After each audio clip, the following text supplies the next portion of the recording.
Tout d'abord, permettez-moi de remercier le président Goïta, président de la transition du Mali, pour l'accueil chaleureux dont nous avons été l'objet depuis notre arrivée à Bamako. Et vous savez tous les liens historiques, les relations historiques qui existent si heureusement entre nos deux pays frères, le Ghana et le Mali. Et je voudrais aussi saisir cette occasion, toujours pour remercier le président Goïta, président de la transition du Mali, pour avoir en son temps délégué chez le Premier ministre du Mali, chef du gouvernement, de le représenter à notre investiture à Accra et aussi de lui envoyer en tant qu'envoyé spécial auprès de nous-mêmes au Ghana en vue d'échanger de justement ces très bonnes relations qui existent entre les deux pays. Et ceci a été positivement ressenti par les populations ghanéennes, par le peuple ghanéen. Et justement, je choisis donc ce moment précis pour vraiment vous le remercier vivement donc de ce geste qu'il a fait en l'égard donc du Ghana. Donc au-delà de ces remerciements, justement, ça a été pour nous, le président Goïta et moi-même, une opportunité donc de revisiter ces liens donc commerciaux qui existent déjà depuis de très longues dates entre les deux pays. Et comme vous le savez, il existe une forte communauté de Maliens au Ghana, de Maliens qui ont la double nationalité, qui sont aujourd'hui citoyens ghanéens, mais qui participent non seulement à la vie économique du Ghana, mais aussi à la vie économique du Mali. Donc, c'était une opportunité pour nous d'échanger sur ces liens donc de commerce et d'économie qui existent entre les deux pays. Comme vous le savez, il y a eu toujours des mouvements de population et des biens entre nos pays. Et donc, c'est une opportunité qui nous a été donnée justement de renforcer ces échanges commerciaux donc qui datent de très longtemps, qui existent entre les deux pays. Vous savez également qu'il existe le corridor sud, c'est-à-dire pour le transport donc des marchandises et des biens donc entre le Mali et le Ghana. Et ce corridor-là permet justement au Mali,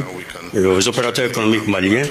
d'utiliser les ports, les installations portuaires du Ghana et aussi permettre aux opérateurs économiques ghanéens d'envoyer des produits vers le Mali en prenant ce corridor-là jusqu'au Ghana. Donc nous avons échangé sur cela également afin de voir dans quelle mesure nous pouvons donc faciliter donc le transit donc de marchandises et de biens entre nos deux pays à travers donc ce corridor-là. Et comme vous pouvez vous y attendre également, nous avons évidemment discuté donc de nos relations de deux pays en termes de coopération en matière de défense et de sécurité afin de mener, de poursuivre la lutte contre le terrorisme. Vous savez très bien que le terrorisme n'existe pas seulement qu'au Mali. Le terrorisme